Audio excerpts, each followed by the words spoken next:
झारखंड में चक्रवाती तूफान दाना का प्रभाव, कोल्हान प्रमंडल के सभी स्कूल आज 25 अक्टूबर को बंद, लोगों को सावधान और सतर्क रहने की सलाह। अंडमान सागर से उठे चक्रवाती तूफान दाना का झारखंड में प्रभाव को देखते हुए स्कूली शिक्षा एवं साक्षरता विभाग ने कोल्हान प्रमंडल के सभी जिलों में संचालित सभी सरकारी और निजी स्कूलों को आज 25 अक्टूबर को बंद रखने का निर्देश दिया है। पश्चिमी सिंहभूम के उपायुक्त के अनुरोध पर विभाग ने एहतियातन यह कदम उठाया है। आदेश के तहत पश्चिमी सिंहभूम, पूर्वी सिंहभूम और सरायकेला खरसावां जिले में संचालित सभी कोटि के सरकारी, गैर सरकारी, सहायता प्राप्त, गैर सहायता प्राप्त, अल्पसंख्यक सहित सभी निजी स्कूलों में केजी से लेकर वर्ग 12 तक की कक्षाएं स्थगित रहेंगी। सरकार के संयुक्त सचिव नंदकिशोर लाल ने इस संबंध में आदेश जारी करते हुए संबंधित जिलों को निर्देशित किया है। इधर चक्रवाती तूफान दाना का असर झारखंड में दिखने लगा है। गुरुवार सुबह से ही झारखंड के कई क्षेत्रों में दिन भर बादल छाए रहे। रांची, रामगढ़ समेत कई क्षेत्रों में दिन भर रुक रुक कर बारिश होती रही। संभावना यह जताई जा रही है कि आज शुक्रवार को इसका विशेष असर दिखेगा। मौसम विभाग ने पहले ही अलर्ट जारी करते हुए 25 अक्टूबर को कोल्हान के कई हिस्सों में भारी बारिश के साथ तेज हवा चलने का अलर्ट जारी किया है। मौसम विभाग ने आज 25 अक्टूबर को झारखंड के पश्चिमी सिंहभूम, पूर्वी सिंहभूम और सरायकेला जिलों में अधिकांश जगहों पर भारी बारिश का ऑरेंज अलर्ट जारी किया है। इस दौरान वज्रपात और तूफानी हवाओं की चेतावनी जारी की गई है। साथ ही सिमडेगा, गुमला, खूंटी, लोहरदगा, रांची, रामगढ़, हजारीबाग, बोकारो, धनबाद, गिरिडीह, कोडरमा, देवघर, जामताड़ा, दुमका, गोड्डा, पाकुड़ और साहिबगंज जिलों के विभिन्न हिस्सों में भी भारी बारिश का येलो अलर्ट जारी किया गया है। इस दौरान तेज हवाएं चलेंगी। वही 26 अक्टूबर को भी गुमला, सिमडेगा और पश्चिमी सिंहभूम जिलों में भारी बारिश का येलो अलर्ट जारी किया गया है। पूरे झारखंड में 25 अक्टूबर को व्यापक रूप से जोरदार बारिश होने की उम्मीद है। दक्षिण पूर्व झारखंड के कुछ इलाकों में भी भारी बारिश देखी जा सकती है। इससे लेकर लोगों को सावधान और सतर्क रहने की सलाह मौसम विभाग की ओर से दी गई है। कांग्रेस ने जारी की उम्मीदवारों की दूसरी लिस्ट, 7 प्रत्याशियों की घोषणा। पाकुड़ से आलमगीर आलम की पत्नी को टिकट। झारखंड विधानसभा चुनाव 2024 को लेकर कांग्रेस ने उम्मीदवारों की दूसरी लिस्ट जारी कर दी है। पार्टी ने पाकुड़ से निशात आलम को टिकट दिया है। निशात आलम कांग्रेस नेता आलमगीर आलम की पत्नी हैं। वही कांग्रेस ने बरही से अरुण साहू को उम्मीदवार बनाया है। डाल्टनगंज से के.एन. त्रिपाठी को पार्टी ने टिकट दिया है। कांके से सुरेश कुमार बैठा को उम्मीदवार बनाया गया है। पांके से लाल सूरज को उम्मीदवार बनाया गया है। विश्रामपुर से सुधीर कुमार चंद्रवंशी को टिकट मिला है। इससे पहले मंगलवार की देर रात कांग्रेस ने अपनी पहली लिस्ट जारी की थी। पहली सूची में कांग्रेस ने 21 उम्मीदवारों के नामों का ऐलान किया था। हेमंत सोरेन ने बरहेट, कल्पना ने गांडे से भरा पर्चा। रांची से सीपी सिंह, महुआ मांझी ने भी किया नामांकन। गुरुवार को 100 से ज्यादा प्रत्याशियों ने किया नॉमिनेशन। झारखंड विधानसभा चुनाव के पहले चरण के नामांकन का आज यानी 25 अक्टूबर को आखिरी दिन है। इससे एक दिन पहले गुरुवार को कई दिग्गज नेताओं ने पर्चा भरा है। इनमें झारखंड के सीएम हेमंत सोरेन, उनकी पत्नी कल्पना सोरेन भी शामिल हैं। वहीं रांची से बीजेपी प्रत्याशी सीपी सिंह, उनकी प्रतिद्वंदी महुआ मांझी ने भी नॉमिनेशन किया है। गुरुवार को अलग अलग विधानसभा क्षेत्रों में 100 से ज्यादा प्रत्याशियों ने पर्चा भरा है। हेमंत सोरेन की पत्नी कल्पना सोरेन ने गांडे सीट से अपना नॉमिनेशन फाइल कर दिया है। राज्यसभा सांसद सरफराज अहमद के साथ वो नामांकन करने पहुंची। मुख्यमंत्री हेमंत सोरेन ने बरहेट से नामांकन किया। इधर भाजपा के घोषित 66 प्रत्याशियों में गुरुवार को 32 ने नामांकन किया। हर प्रत्याशी के नॉमिनेशन में कोई न कोई राष्ट्रीय नेता, विभिन्न प्रदेशों के मुख्यमंत्री, मंत्री, पदाधिकारी आदि मौजूद रहे। डुमरी से जयराम महतो व बगोदर से भाजपा प्रत्याशी नागेंद्र महतो ने दाखिल किया पर्चा। गुरुवार को गिरिडीह के डुमरी विधानसभा से जेकेएलएम के संस्थापक और प्रत्याशी जयराम महतो ने निर्वाची पदाधिकारी के समक्ष नामांकन दाखिल किया। इस दौरान पार्टी के कई नेता भी उनके साथ मौजूद थे। नामांकन से पहले जयराम महतो ने डुमरी में शक्ति प्रदर्शन किया। हजारों की संख्या में समर्थकों की भीड़ जुटी थी। डुमरी में रोड शो के बाद जयराम महतो निर्वाची अधिकारी के पास पहुंचकर पर्चा दाखिल किया। वहीं बगोदर विधानसभा से भाजपा उम्मीदवार पूर्व विधायक नागेंद्र महतो ने सरिया में नामांकन पर्चा दाखिल किया। इस दौरान उनके साथ आजसू नेता अनूप पांडे भी मौजूद थे। विधानसभा चुनाव से पहले पलामू के पहाड़ी इलाके में पुलिस नक्सली मुठभेड़, अंधाधुंध फायरिंग, रोजमर्रा की सामान जब्त। झारखंड के पलामू जिले में गुरुवार को पुलिस नक्सली मुठभेड़ हुई है। इसमें दोनों तरफ से कई राउंड फायरिंग हुई। पहाड़ी इलाके का फायदा उठाते हुए नक्सली भागने में सफल रहे। इस दौरान पुलिस ने नक्सलियों द्वारा उपयोग में लाए जा रहे सामान को जब्त किया। मुठभेड़ के बाद पुलिस इलाके में सर्च ऑपरेशन चला रही है। पलामू जिले के छतरपुर, नावा बाजार और पाटन थाना क्षेत्र के बॉर्डर इलाका पूरी दाग के पहाड़ी इलाके में पुलिस और टीएसपीसी नक्सलियों के बीच मुठभेड़ हुई है। पुलिस और टीएसपीसी नक्सलियों के बीच कई राउंड फायरिंग हुई। हालांकि किसी के हताहत होने की सूचना नहीं है। इस दौरान पुलिस ने नक्सलियों के रोजमर्रा के सामान को जब्त किया है। झारखंड विधानसभा चुनाव से पहले पलामू में नक्सली मुठभेड़ हुई है। हालांकि पहाड़ी क्षेत्र होने के कारण नक्सली भाग निकले। इस दौरान पुलिस ने उनके सामान जब्त किए हैं। जमशेदपुर में बैलगाड़ी से नामांकन करने पहुंचा उम्मीदवार, कह दी ये बड़ी बात। झारखंड विधानसभा चुनाव 2024 के लिए नामांकन में तेजी आ गई है। सत्ताधारी और विपक्षी गठबंधन के दिग्गज नेता नामांकन कर रहे हैं। इसी बीच झारखंड की एक विधानसभा क्षेत्र में गजब का नजारा देखने को मिला। इस हाईटेक जमाने में एक उम्मीदवार बैलगाड़ी पर सवार होकर पर्चा दाखिल करने पहुंचा। इस शख्स ने बैलगाड़ी पर खड़े होकर मीडिया को संबोधित किया। कहा कि विधायक बनकर वह क्षेत्र की समस्याओं को दूर करेंगे। अगर वह क्षेत्र की समस्याओं का समाधान नहीं कर पाए, दोबारा जनता के बीच वोट मांगने के लिए नहीं जाएंगे। इस उम्मीदवार का नाम है जितेंद्र सिंह। जितेंद्र सिंह ने जमशेदपुर पश्चिम विधानसभा सीट से पर्चा भरा है। इस सीट पर कांग्रेस पार्टी ने झारखंड के स्वास्थ्य मंत्री बन्ना गुप्ता को मैदान में उतारा है। झारखंड के एक और पूर्व मंत्री सरयू राय इसी विधानसभा सीट से इस बार चुनाव लड़ रहे हैं। सरयू राय को नीतीश कुमार की party Janata Dal United JDU ने टिकट दिया है। जेडीयू झारखंड में जो है एनडीए का हिस्सा है। भाजपा ने इस बार सुदेश कुमार महतो की पार्टी आजसू, नीतीश कुमार की पार्टी जेडीयू और चिराग पासवान की पार्टी लोक जनशक्ति पार्टी के साथ गठबंधन किया है। आजसू की दूसरी लिस्ट जारी। दिनेश चंद्र बोपाई मनोहरपुर से लड़ेंगे विधानसभा चुनाव। झारखंड विधानसभा चुनाव 2024 के लिए आजसू पार्टी ने प्रत्याशी की दूसरी लिस्ट जारी कर दी है। मनोहरपुर से दिनेश चंद्र बोपाई को प्रत्याशी बनाया गया है। पार्टी के केंद्रीय महासचिव राजेंद्र मेहता के हस्ताक्षर से गुरुवार को प्रत्याशी की सूची जारी की गई है। 20 अक्टूबर को आजसू ने पहली लिस्ट जारी कर 8 सीटों पर प्रत्याशी की घोषणा की थी। झारखंड में एनडीए से आजसू पार्टी को 10 सीटें दी गई है। इनमें पहली लिस्ट में 8 और दूसरी लिस्ट में 1 प्रत्याशी की घोषणा कर दी गई है। कुल 9 प्रत्याशी घोषित कर दिए गए हैं। अब तीसरी लिस्ट जारी कर आजसू पार्टी एक और उम्मीदवार की घोषणा करेगा।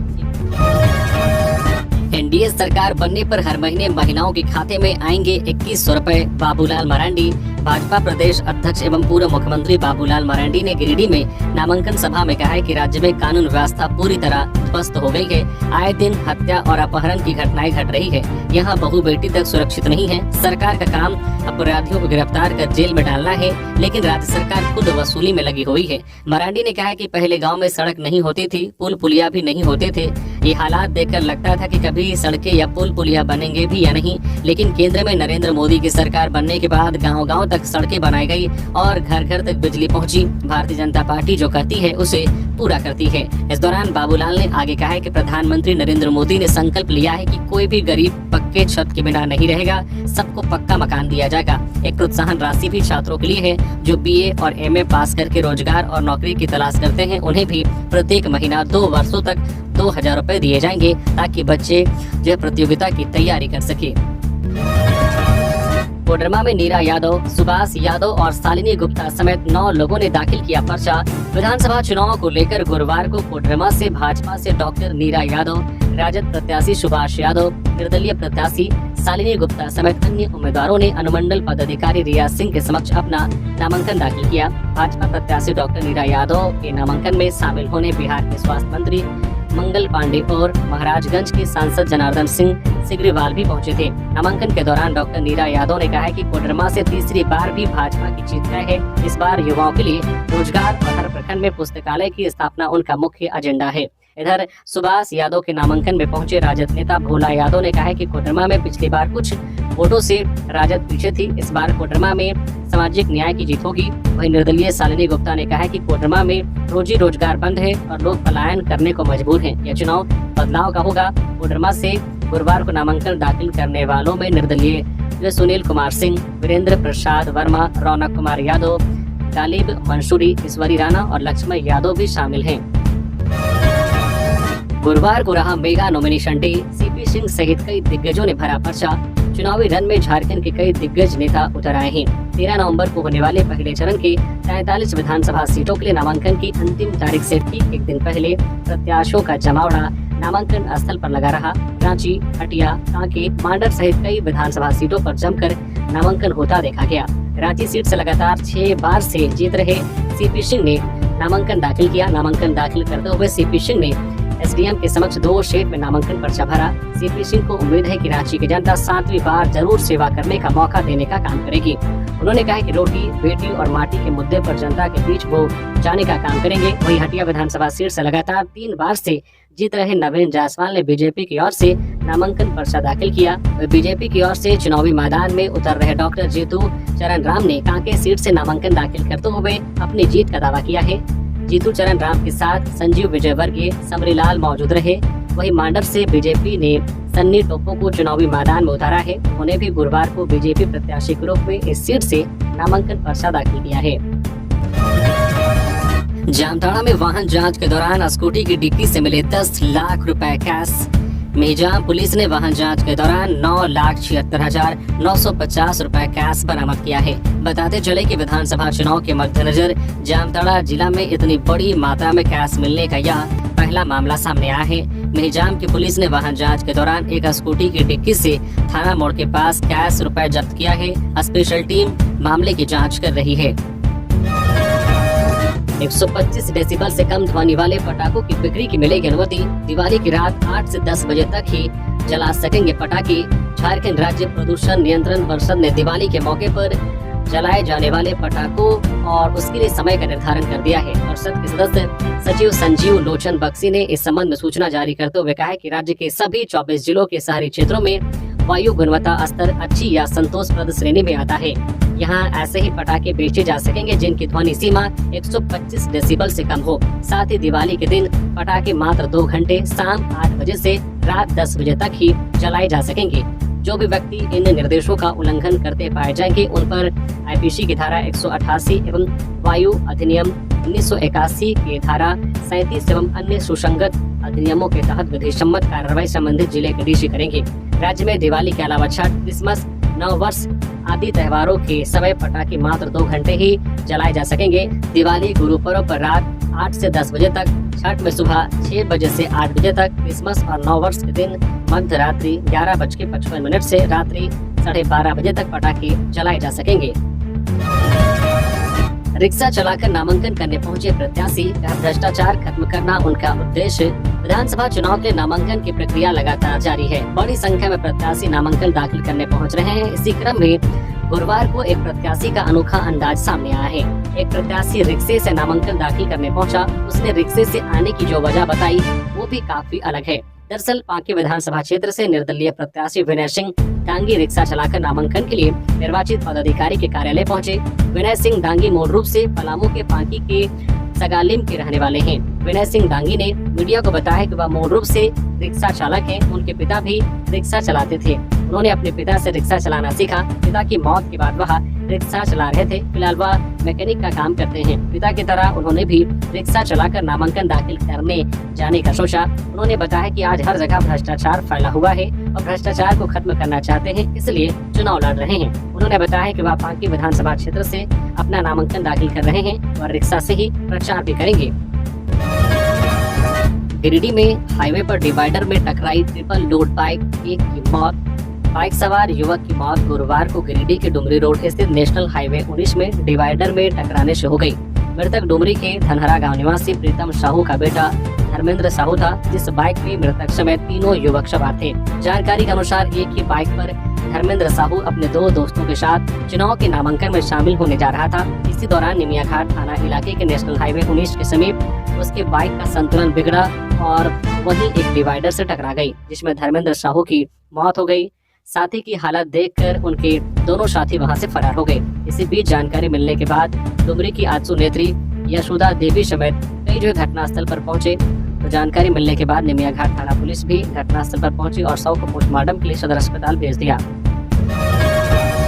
कितने पढ़े लिखे हैं झारखंड के मुख्यमंत्री हेमंत सोरेन खुद बता दिया। क्या आपको पता है कि झारखंड के मुख्यमंत्री हेमंत सोरेन कितने पढ़े लिखे हैं, उनकी डिग्री कहाँ की है, उनकी आखिरी डिग्री उन्हें किस साल मिली थी? आज आपको इन सभी सवालों का जवाब मिल जाएगा।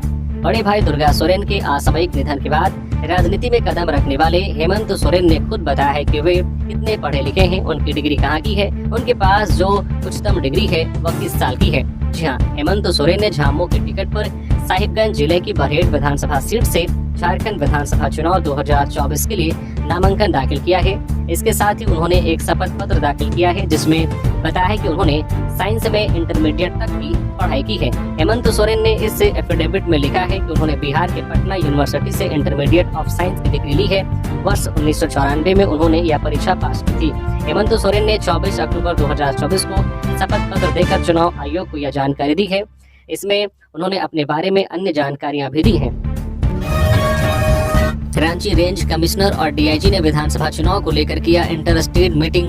रांची रेंज कमिश्नर और डीआईजी ने विधानसभा चुनाव को लेकर इंटर स्टेट मीटिंग किया। गुरुवार को वीडियो कॉन्फ्रेंसिंग के माध्यम से यह बैठक आयोजित की गई। इस बैठक में बंगाल के पाकुड़ा के आईजी के अलावा रांची, हजारीबाग, रामगढ़, सरायकेला, गुमला, चतरा जिले के डीसी, एसपी शामिल हुए। बैठक में चुनाव को शांतिपूर्ण, निष्पक्ष और भयमुक्त माहौल में कराने के लिए कई मुद्दों पर चर्चा हुई, जिसमें पदाधिकारियों के साथ नक्सल, अपराध, सांप्रदायिक संबंधित सूचना का आदान प्रदान, संयुक्त नक्सली अभियान संबंधित कार्रवाई, अवैध शराब, अवैध हथियार और अन्य प्रतिबंधित वस्तुओं की बरामदगी को लेकर चर्चा हुई। धनबाद में अलर्ट मोड पर प्रशासन, बस से जब्त किए चांदी के गहने और बर्तन। झारखंड विधानसभा चुनाव को निष्पक्ष और पारदर्शी ढंग से संपन्न कराने को लेकर पूरे राज्य में प्रशासन अलर्ट मोड पर है। इससे लेकर राज्य की सीमाओं पर चौकसी बढ़ा दी गई है और जगह जगह अभियान चलाए जा रहे हैं। इसी बीच धनबाद पुलिस को बड़ी सफलता हाथ लगी है। यहाँ बुधवार रात झारखंड बंगाल अंतर्राज्यीय सीमा पर हो रही विशेष चेकिंग के दौरान मैथन ओपी प्रभारी आकृष्ट अमन ने कोलकाता से रांची जा रही बस से कई किलो चांदी बरामद किए हैं। चेकिंग के दौरान रॉयल क्रूजर बस में सवार सुनील कुमार सोनी के बैग से 2 kg 639 ग्राम चांदी के बर्तन और गहने बरामद किए हैं। इस दौरान पुलिस पूछताछ में सुनील ने बताया कि धनबाद में उसकी गहनों की दुकान है। फिलहाल इस मामले में मैथन पुलिस आगे की कार्रवाई कर रही है। सीपीआई-एम ने जारी की 9 सीटों पर उम्मीदवारों की लिस्ट। जानिए कौन कहां से लड़ेंगे चुनाव। आगामी झारखंड विधानसभा चुनाव को लेकर सीपीआई ने अपने 9 प्रत्याशियों का ऐलान कर दिया है। सीपीआई द्वारा जारी लिस्ट में तमाड़, बहरागोड़ा, सिसई, चतरा समेत 9 विधानसभा सीटों पर प्रत्याशियों के नाम का ऐलान किया गया है, जिसमें बहरागोड़ा से सपन महतो को उम्मीदवार बनाया गया है। चतरा से पून भुइयो, तमाड़ से सुरेश मुंडा को उम्मीदवार बनाया गया है। सिसई एसटी सीट से महुआ कच्छप, जामताड़ा से लखन लाल मंडल, पाकुड़ से शेख शफुद्दीन को उम्मीदवार बनाया गया है। इसी तरह महेशपुर से गोपिन सोरेन, जामा एसटी सीट से सनातन देहरी और मांडर से कीर्ति मुंडा को उम्मीदवार बनाया गया है। भाजपा ने की मिथिलेश ठाकुर के नामांकन को रद्द करने की मांग। भाजपा का एक प्रतिनिधिमंडल सुधीर श्रीवास्तव के नेतृत्व में चुनाव आयोग पहुंचा। मुख्य चुनाव पदाधिकारी के रवि कुमार से मुलाकात कर मांग की है कि गढ़वा से झामुमो प्रत्याशी मिथिलेश ठाकुर का नामांकन रद्द हो। सुधीर श्रीवास्तव ने आरोप लगाया है कि चुनाव घोषणा होते ही आदर्श चुनाव आचार संहिता का उल्लंघन कर मिथिलेश ठाकुर के सहयोगियों ने कपड़ा, साड़ी और घड़ी गांव-गांव में जाकर बांटा। इस पूरे प्रकरण का वीडियो बनाकर प्रतिनिधिमंडल ने चुनाव आयोग को दिया है। चुनाव आयोग ने जांच का आदेश दिया है। प्रतिनिधिमंडल में सुबोध कांत और पुष्कर तिवारी शामिल थे। गोमिया से विधायक लंबोदर महतो व निर्दलीय इफ्तिखार महमूद ने किया नामांकन। बोकारो जिले के बेरमो अनुमंडल कार्यालय में गुरुवार को निर्वाची पदाधिकारी मुमताज अंसारी के समक्ष कई पार्टी के प्रत्याशियों ने नामांकन पर्चा दाखिल किया। एनडीए गठबंधन से आजसू उम्मीदवार विधायक डॉक्टर लंबोदर महतो ने भी नामांकन किया। नामांकन के बाद उन्होंने कहा है कि जनता का उत्साह देखकर लग रहा है कि दोबारा जनता मुझे चुनेगी। आजसू पार्टी का नारा है 5 साल बनाम 50 साल। 5 साल में हमने जो काम किया है वह किसी ने 50 वर्षों में नहीं किया। पूरे क्षेत्र की तस्वीर बदल गई है। क्षेत्र में काम के मामले में हमने कई कीर्तिमान स्थापित किया है। वही गोमिया विधानसभा क्षेत्र से निर्दलीय प्रत्याशी के रूप में झारखंड आंदोलनकारी इफ्तिखार महमूद ने भी पर्चा दाखिल किया। उन्होंने कहा कि झारखंड 24 साल का हो गया है, लेकिन यहाँ पर कोई कार्य नहीं हुआ। जनहित के मुद्दे को लेकर लगातार मैंने संघर्ष किया। हमारे संघर्ष के कारण पूरा झारखंड बिजली का मुफ्त लाभ ले रहा है। आम लोगों की कमाई सहारा इंडिया में चला गया, लेकिन इस मुद्दे को आज तक किसी ने नहीं उठाया। हमारा संकल्प है कि निर्वाचित होने के बाद सबसे पहले सहारा का पैसा वापस दिलाने का काम करूंगा। गिरिडीह में पुलिस की ताबड़तोड़ छापेमारी में पिस्टल के साथ 7 अपराधी समेत 3 गिरफ्तार। विधानसभा चुनाव की घोषणा के साथ ही गिरिडीह जिला पुलिस एक्शन मोड में है। एसपी डॉक्टर विमल कुमार ने आर्थिक अपराध के खिलाफ मुहिम तेज कर दी है। इसी कड़ी में अहिल्यापुर, बेंगाबाद, पचम्बा, मुफस्सिल, लौकाई, नयनपुर, निमिया घाट, नवडीहा, ओपीवा, भेलवा घाटी थाना क्षेत्र में सदर एसडीपीओ जितवाहन उरांव की नेतृत्व टीम ने गठित कर विशेष छापेमारी अभियान चलाया गया।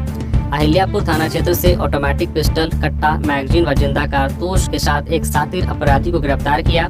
वहीं बेंगाबाद थाना क्षेत्र में एक किराना की दुकान से भारी मात्रा में गांजा व नगद 55,000 रुपए के साथ एक धंधेबाज को गिरफ्तार किया गया है। पचम्बा थाना क्षेत्र में भी एक ठिकाने पर छापेमारी कर गांजा के साथ बड़ी मात्रा में अंग्रेजी शराब जब्त की गई। वही साइबर डीएसपी आबिद खान ने छापेमारी कर एक साइबर अपराधी को गिरफ्तार कर लिया। एसपी डॉक्टर विमल कुमार ने कहा है कि जिले में किसी भी हालत में आर्थिक अपराध जो पनपने नहीं दिया जाएगा। जरूरत पड़ी तो ड्रोन कैमरे से निगाहबानी की जाएगी। बीजेपी सरकार बनेगी तो जैसे सीजल घोटाले की होगी सीबीआई जांच। हिमंता बिस्वा शर्मा जमशेदपुर अंतर्गत बुद्ध मैदान में आयोजित बीजेपी प्रत्याशियों की नामांकन सभा में असम सीएम हिमंता बिस्वा शर्मा शामिल हुए। इस दौरान बीजेपी प्रत्याशी मीरा मुंडा पोटका विधानसभा, जमशेदपुर पूर्व से पूर्णिमा दास साहू, युगसलाई से रामचंद्र सहिस और जमशेदपुर पश्चिम से जदयू प्रत्याशी सरयू राय ने नामांकन किया। सभा में हिमंता बिस्वा शर्मा ने कहा कि जब भी मैं जमशेदपुर आता हूँ, युवाओं से बात करता हूँ। झारखंड की हेमंत सोरेन सरकार में युवाओं का कोई भविष्य नहीं है। राज्य में सीजीएल समेत तमाम परीक्षाएं होती है, उसका पेपर पैसे लेकर बेच दिया जाता है। उन्होंने कहा कि जनता सब जानती है कि हेमंत सोरेन, बन्ना गुप्ता मिलकर झारखंड में परीक्षाओं को होने नहीं देते हैं। सीएम हिमंता ने कहा है कि झारखंड में बीजेपी की सरकार बनते ही पहली कैबिनेट में सीजीएल घोटाले की सीबीआई से जांच कराने का काम करेगी। जेएमएम कांग्रेस की सरकार में जिसने भी पेपर पत्र लीक करने का महापाप किया है, उन सभी को बीजेपी की सरकार सबक सिखाएगी। कांग्रेस ने झारखंड आंदोलन को कुचलने का किया काम, भाजपा ने समझा आदिवासियों का दर्द। चंपई सोरेन घाटशिला से भाजपा उम्मीदवार बाबूलाल सोरेन के नामांकन सभा में गुरुवार को चंपई सोरेन शामिल हुए। इस दौरान उन्होंने कहा है कि झारखंड को बचाने में हम लोगों ने लंबा संघर्ष किया है। पहले देश में कांग्रेस की सरकार रह चुकी है, लेकिन झारखंड आंदोलन को कांग्रेस ने नजदीक से नहीं देखा। कांग्रेस ने कभी झारखंड के आदिवासी मूलवासियों की भावना को नहीं समझ सकी। उस आंदोलन में कितने ही बहू बेटियों का सिंदूर मिट गया। कांग्रेस की सरकार ने कभी आदिवासी मूलवासियों के हित में नहीं सोचा। दलितों, आदिवासियों के हित के लिए कांग्रेस ने कभी काम नहीं किया। आज वे झारखंड के हित की बात करते हैं, लेकिन कांग्रेस ने हमेशा झारखंड आंदोलन को कुचलने का काम किया। कांग्रेस ने झारखंड के साथ कभी न्याय नहीं किया। इसलिए आगामी चुनाव में झारखंड के विकास के लिए भाजपा की सरकार बनानी जरूरी है। बीजेपी के 7 प्रत्याशी आज करेंगे नामांकन। चुनाव सह प्रभारी, प्रदेश अध्यक्ष सहित कई नेता होंगे शामिल। भारतीय जनता पार्टी के 7 प्रत्याशी आज 25 अक्टूबर को विधानसभा चुनाव को लेकर नामांकन दाखिल करेंगे। बोरियो विधानसभा के नामांकन में प्रदेश अध्यक्ष एवं पूर्व मुख्यमंत्री बाबूलाल मरांडी मौजूद रहेंगे। बड़कागांव प्रत्याशी के नामांकन में केंद्रीय मंत्री अन्नपूर्णा देवी मौजूद रहेंगी। बोकारो प्रत्याशी के नामांकन में प्रदेश अध्यक्ष बाबूलाल मरांडी और प्रदेश प्रभारी डॉक्टर लक्ष्मीकांत वाजपेयी शामिल होंगे। सिंदरी, धनबाद, सरायकेला और खरसावां विधानसभा के प्रत्याशी के नामांकन में बीजेपी के चुनाव सह प्रभारी और असम के मुख्यमंत्री हिमंता बिस्वा शर्मा शामिल होंगे। देवघर में भाजपा के नारायण दास को मिलेगी टक्कर। पूर्व विधायक कामेश्वर नाथ दास लड़ेंगे निर्दलीय चुनाव। 28 अक्टूबर को करेंगे नामांकन। जदयू के प्रदेश उपाध्यक्ष शाह पूर्व विधायक कामेश्वर नाथ दास ने देवघर विधानसभा से निर्दलीय चुनाव लड़ने की घोषणा की है। उन्होंने कहा कि वे पूर्व में देवघर से विधायक रह चुके हैं, लेकिन इस बार जदयू ने संगठन के लोगों को टिकट नहीं दिया। इस कारण पार्टी को दिखाने के लिए वे देवघर विधानसभा से निर्दलीय चुनाव लड़ने जा रहे हैं। उन्होंने दावा किया है कि देवघर के लोगों का समर्थन उन्हें मिल रहा है, इस कारण निर्दलीय चुनाव लड़ने जा रहा हूं और जीत को लेकर भी आश्वस्त हूं। उन्होंने कहा है कि 28 अक्टूबर को निर्दलीय प्रत्याशी के रूप में नामांकन करूंगा। उन्होंने अपनी भव्यता से पार्टी आलाकमान को भी अवगत करा दिया है। जब तक जिंदा हूं, आरक्षण और संविधान पर कोई आंच नहीं आने दूंगा। चिराग पासवान। चतरा विधानसभा से लोजपा प्रत्याशी जनार्दन पासवान के नामांकन सभा में गुरुवार को केंद्रीय मंत्री चिराग पासवान शामिल हुए। इस दौरान उन्होंने अपने पिता स्वर्गीय रामविलास पासवान जी के संघर्षों की कसम खाकर कहा कि जब तक चिराग पासवान जिंदा है, तब तक आरक्षण और संविधान पर कोई आंच नहीं आएगी। चिराग ने राज्य सरकार पर निशाना साधते हुए कहा कि जेएमएम कांग्रेस की सरकार ने झारखंड को खतरे में डाल दिया है। चिराग पासवान ने कहा है कि राज्य सरकार गरीबों को पैसा लूटकर अपने घरों में भरने का काम कर रही है। जेएमएम कांग्रेस ने राज्य में महिलाओं को असुरक्षित कर दिया है। इसके साथ ही युवाओं को 5 लाख नौकरी देने के नाम पर 5 सालों तक ठगा है।